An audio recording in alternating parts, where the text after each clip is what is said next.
남산이 수학여행 갔어. 너희는 안 가?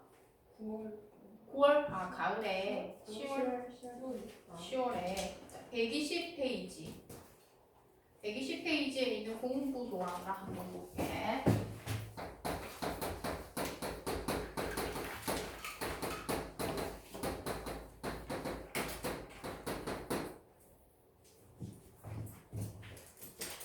자, 공부 도화가 백수강수의 아내.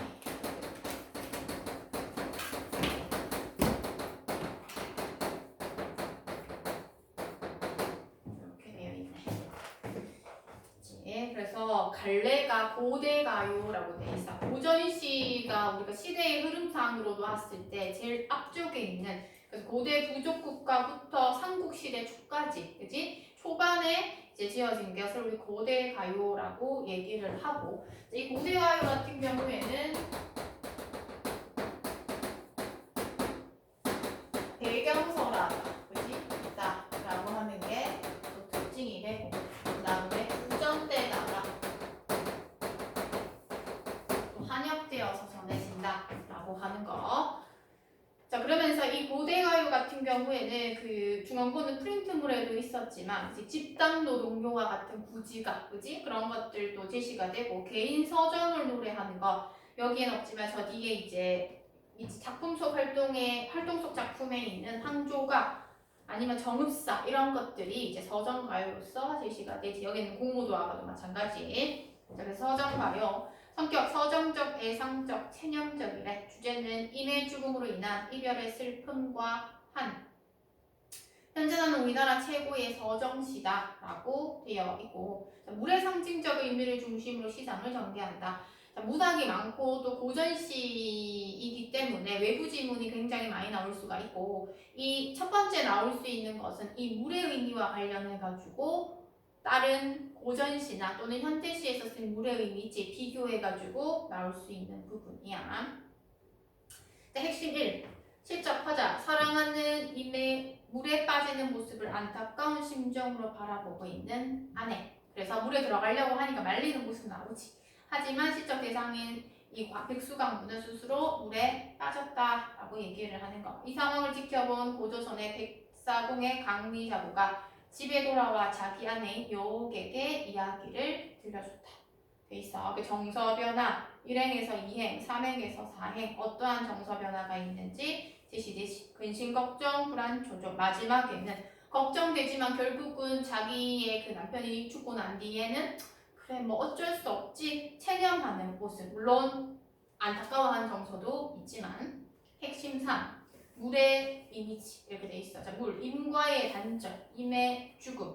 그럼 우리가 보통 이제 딱 생각나는 거 임과의 단절이 나타날 수 있는 거 또는 이별과 관련될 수 있는 거가 있어. 서경별곡의 대동강 이런 거 있지. 그래서 시적 화자가 대동강 건너지 마라 이렇게 하면서 누구한테? 사공한테. 그치? 만약에 임을 데리고 건너면 그 꽃, 건너편의 꽃을 꺾어버리겠다라고 얘기를 하고, 그 사공이 배를 저어가지 못하도록 너의 아내가 얼마나 음란한지 아냐? 모함까지 하는 모습 있지. 같이 비교해서 나올 수 있어. 갈래는 다르지만. 자, 임은 죽음의 세계라고 돼 있고, 핵심사 이렇게 돼 있지. 자, 이별의 정한이래. 자, 이별의 정한. 왜 이렇게 많이 썼냐?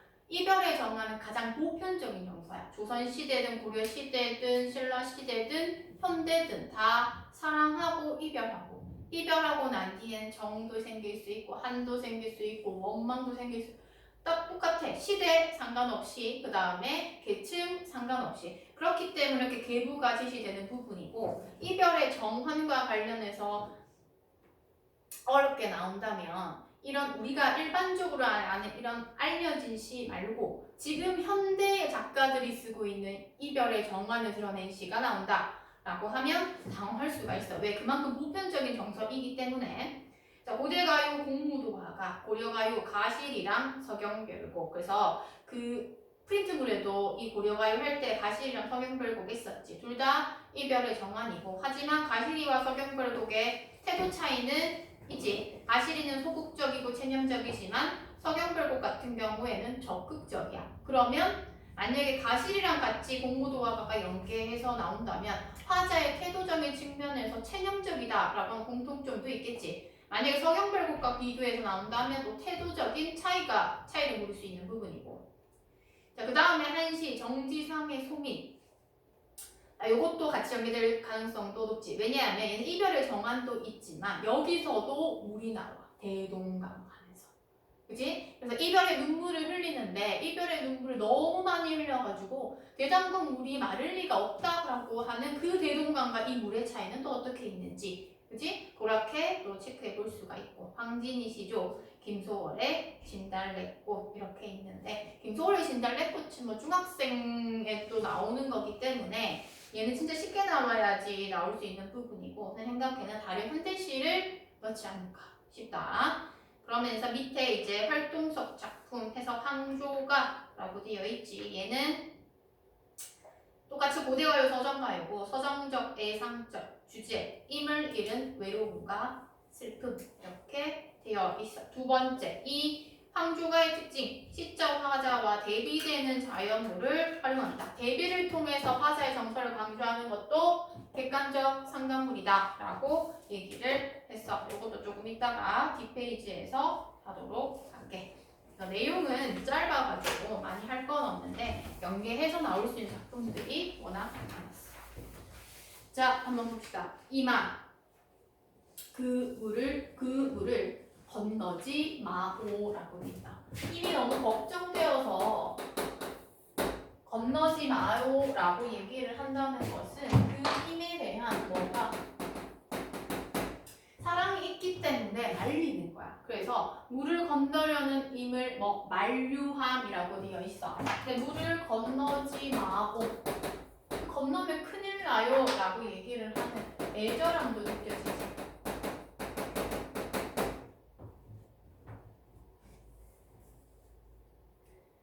하지만 님은 끝내 그 물을 건너셨네 라고 되어 있어. 두 번째의 물은 결국은 그 님이 건너고야 말았다. 이렇게. 되지? 그렇다면 얘의 입장에서 물 건너면 죽을 텐데 어쩌다 그렇게 건너지 말라고 했건을 결국은 가버렸는데 그래서 결국은 물에 빠져 돌아가시니 라고 되어 있어. 결국은 죽음에 이르고 화자 입장에서는 절망적일 수밖에 없어. 남편이 이미 죽었으니까. 자, 그러면서 마지막, 그치? 그럼 이렇게 이제 세 가지 측면에서 물의 이미지가 이렇게 될 수 있다라고 하는 점. 하지만 결국 남편 이미 죽기는 했지만 가신 힘을 어이할꼬라고 하면서 마무리가 되지. 그래서 안타깝기는 해. 마지막에 안타깝기도 하고 슬프기도 하겠지. 이미 죽었으니까. 한탄도 늘어나고. 근데 뭐 죽었으니 어쩔 수 없지. 체념적 정서, 체념적 태도 제시가 된다. 끝이야. 그래서 나올 수 있는 부분은 뭐 물의 이미지 그리고 이별의 정안이라고 하는 보편적인 정서 아니면 고대가요에 다른 고대가요 있지. 황조가, 구지가, 뭐 허나 다 그런 거에서 연계해서 나올 수도 있고 아니면 또 다른 고전시랑 연계해서 나올 수도 있고. 끝이고 125페이지. 황조가 125페이지 나의 황조가 있지. 이것도 뭐 어렵지는 않아.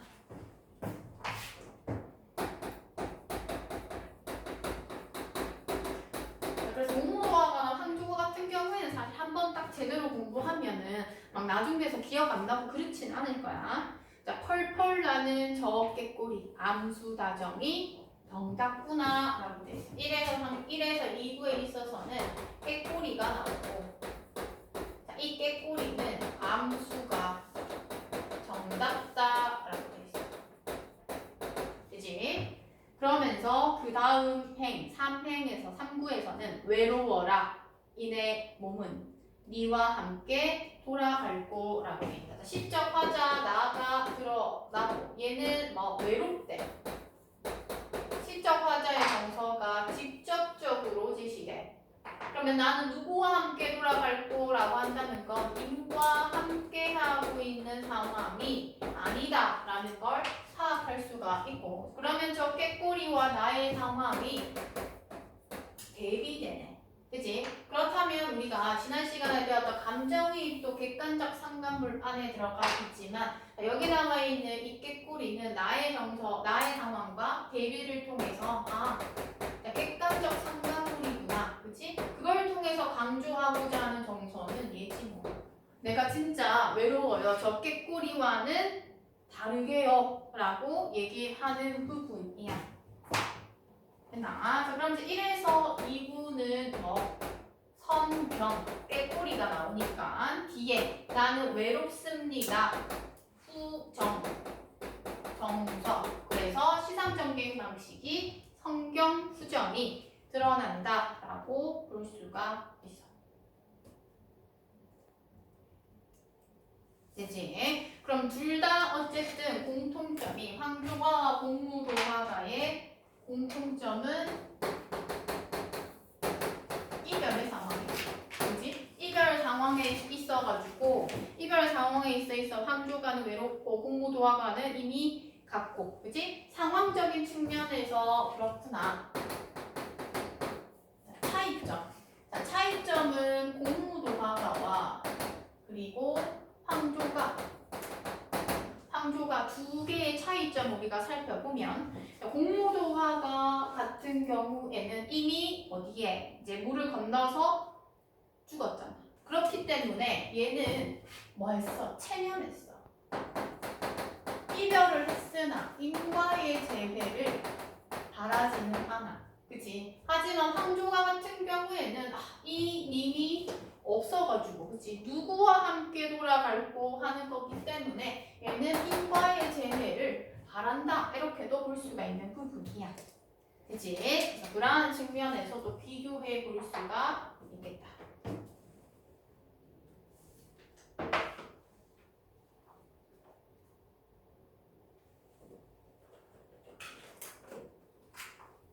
그래서 정답 134페이지 134페이지 시조 3편 4 있네.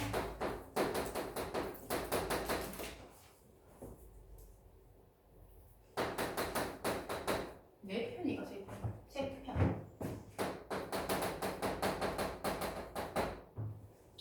시조 3편 한번 봅시다.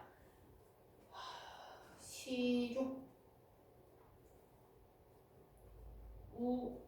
그 시조의 특징과 관련해서는 어부사시사 할 때 했었지.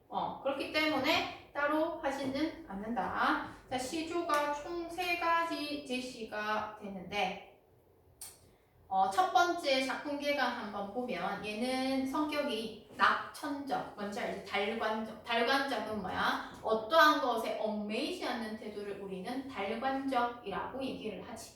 영타는 알 거고. 자, 제재, 춘삼의 눈 녹인 바람, 서리, 백발이대. 주제는 늙음에 대한 안타까움. 서술상 특징은 색채 대비를 통해 주제를 효과적으로 드러낸다. 늙음을 한탄하면서도 인생을 달관하고 있다. 자, 없다한 것에 얽매이지 않는 태도를 달관이라고 얘기했어.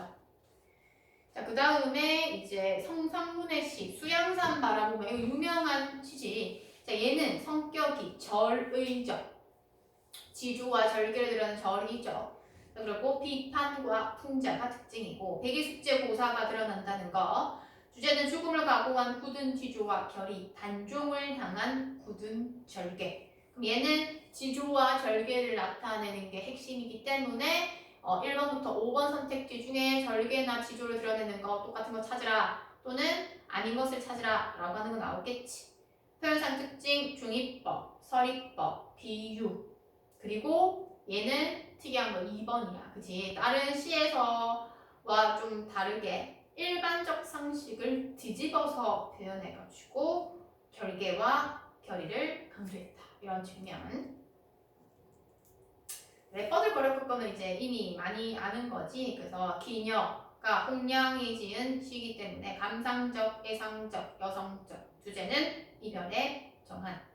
자, 특징, 자연물의 매개로 시적 화자의 모습을 표현하고 그것이 바로 맵버들이고 그 다음에 도치법 이렇게 제시가 되는 부분이네. 됐지? 그래서 춘산의 눈 녹인 바람 얘는 이제 조선 전기의 작품이고 그 다음에 수양산과 맷버들은 조선 후기의 작품이다. 그래서 먼저 첫 번째 있는 춘산의 눈 녹인 바람부터 한번 보자.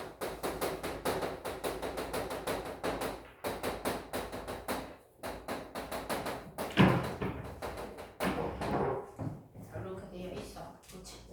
자, 춘산의 눈 녹인 바람 건뜻 불고 간대었다 라고 되어 있어. 춘산.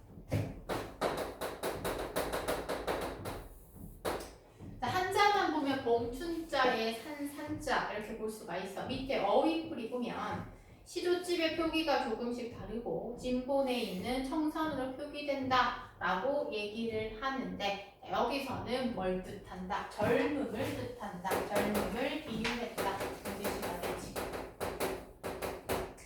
자, 그러면 그 춘산의 눈 녹인 바람이라고 되어 있어.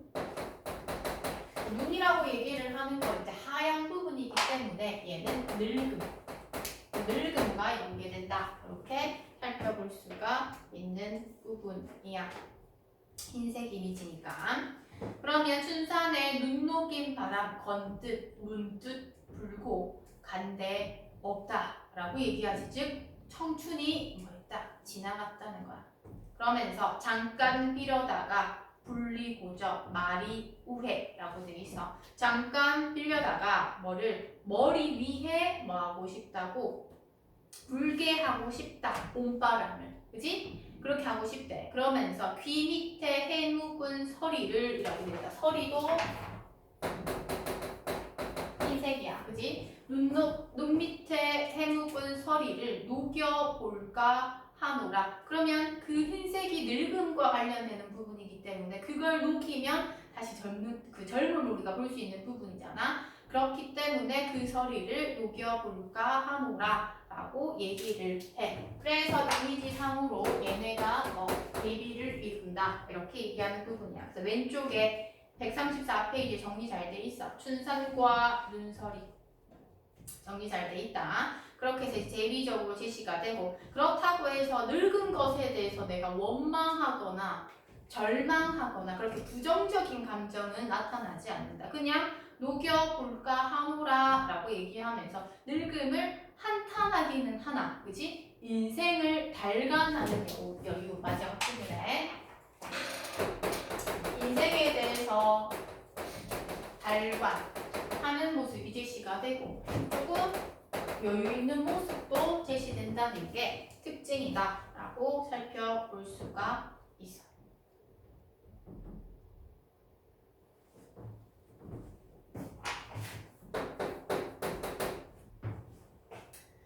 이제 그 다음에 나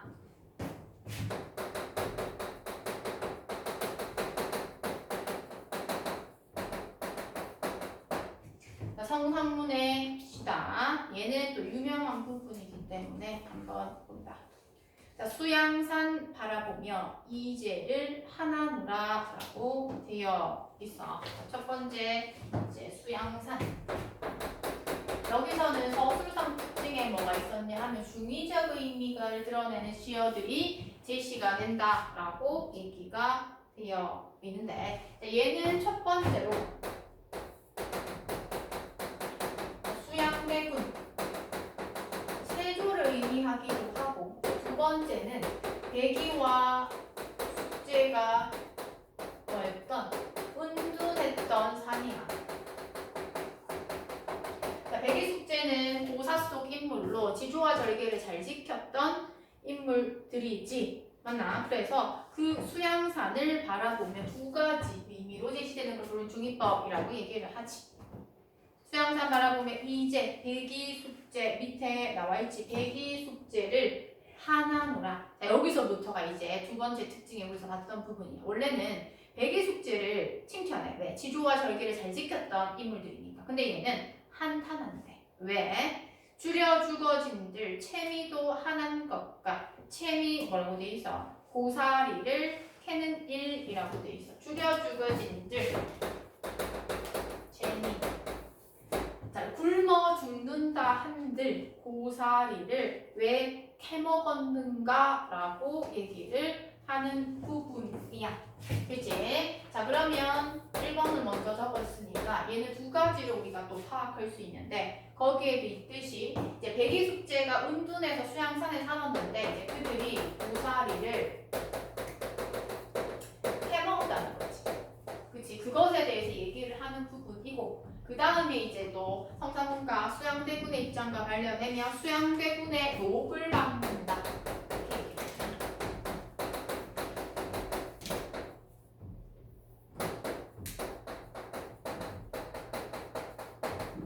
됐지? 이것도 두 가지 의미로서 제시가 되는 부분이야. 자, 그럼 얘가 채미도 하나는 것가 라고 되어 있어. 그러면 고사리를 캐 먹었는가 하면서 왜 캐 먹었어? 네가 진짜 지조와 절개를 잘 지킨 사람이라면 해먹지 말아야지 라고 하는 부분이야. 그래서 거기에 뭐라고? 서리법 제시된다. 이렇게 되어 있지. 왜냐하면 자, 백의 숙제가 그렇게 지조와 절개를 지키기 위해서 지조와 절을 지켰는데 그러면 그 고사리를 캐먹는 것도 그때 당시 그 왕의 땅이었기 때문에 그것도 안 캐먹어야지 이렇게 얘기를 하는 부분이야. 그러면서 마지막 종장에 비록에 푸세의 것, 자, 푸세의 것, 푸성기인들, 즉 아무리 그렇게 막 고급진 요리가 아니라 그렇지 그냥 단순한 그냥 풀이라 하더라도 이렇게 돼 있어. 풀이라 하더라도 위 땅에 났단 말이냐 이렇게 얘기해. 그것이 누구의 땅에 났단 말이냐. 그래서 니도 마찬가지. 거기 적혀있지. 수양대군으로 해석될 수도 있고. 두 번째는 주나라 우왕. 아무리 그렇다 하더라도 그것이 누구의 땅에 났단 말이니? 라고 얘기를 하면서 뭐 하고 있어. 오히려 그 백이 숙제를 마지막에 질책하고 있어. 질책을 통해서 자신의 결의를 강조한다. 이렇게 해석을 시켰어.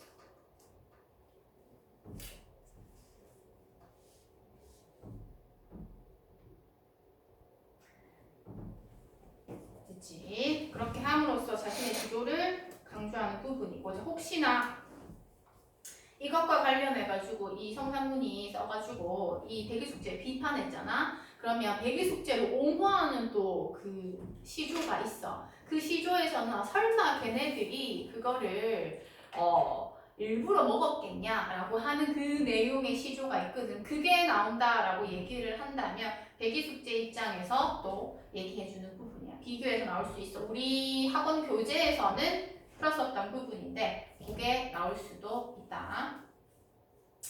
자, 그 다음에 마지막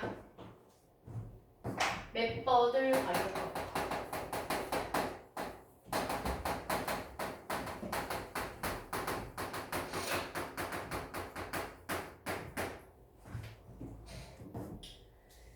자, 맵버들 이거는 많이 봤을 거야. 자, 맵버들 갈기 꺾어 보내노라 임의 손대라고 돼 있다. 맵버들을 가려 꺾는데 왜 가려 꺾어? 임한테 주는 거기 때문에 진짜 예쁘고 괜찮은 것만 고르겠지. 그래서 보내노라 임의 손에라고 되어 있어. 자, 그러면 얘는 화자가 누구한테 임한테 무엇을 맵버들을 꺾어서 보낸대. 그럼 이 맵버들의 의미가 가장 중요하겠지. 자, 그럼 왜 보내는지 한번 볼 건데, 표현 뽑아야 되네. 자, 그러면 자, 맵버들 가려 꺾어 임의 손에 보내노라 해야 되는데 서술어 보내노라 하고 임의 손대가 부사어가 뒤에 왔지. 그렇기 때문에는 문장의 어순을 바꿔서 배치하는 도치법이 제시가 됐다라고 볼 수 있는 거야.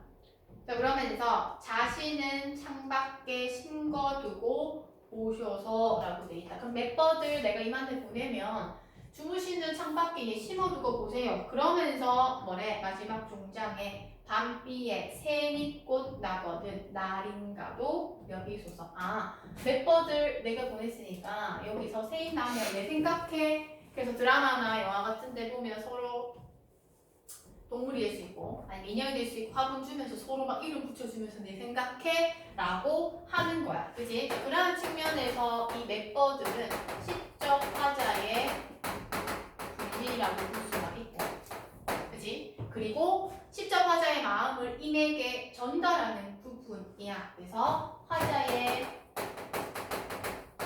마음을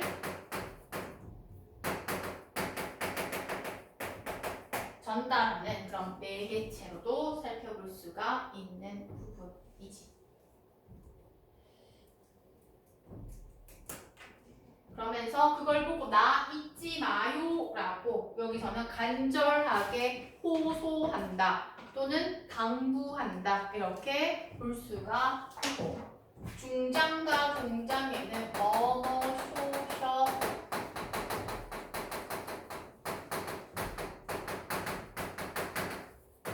종결어미의 반복도 드러내네. 그럼 문율 형성 요소가 되겠지. 그래서 이거 보고 나 진짜 잊지 마요 이렇게 살펴볼 수가 있어. 그래서 멤버들 일단 준다는 것은 한 개 더 추가하면 또 이별의 정표이다 이렇게도 볼 수가 있어.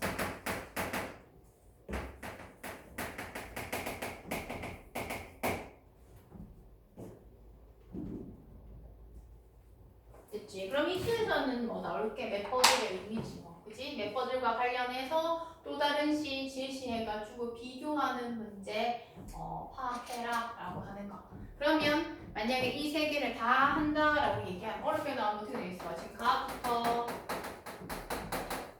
아까지 하고 모르는 시조 이렇게 쭉 한 5-6개씩 묶어가지고 연시조처럼 비교해라 이렇게 나올 수도 있어. 그럼 나머지 여기 있는 게 이제 외부 지문으로서 하나, 다라, 마, 바, 사, 막 대부분 이렇게 해서 여기까지 나오거든. 그래서 너희 그 정도 아니면 한 요 정도, 2개 정도까지 해서 나오거나 아니면 다른 갈래의 고전시랑 뭐 요거 1-2개 묶어서 내거나, 그치? 그렇게 해서 나타낼 수가 있다. 그래서 외부 지문이 나오는 걸 무시 못하기 때문에 여기 이제 시험 범위에 있는 걸 똑바로 알아야지 그 외부 지문 나와도 접근을 할 수가 있어. 특히 고전시는 정확하게 문법처럼 암기해야 됩니다. 알지? 10분 쉬었다가 그 뭐야 한 개 남은 거 이름 생각 안 나고 구보 봅시다.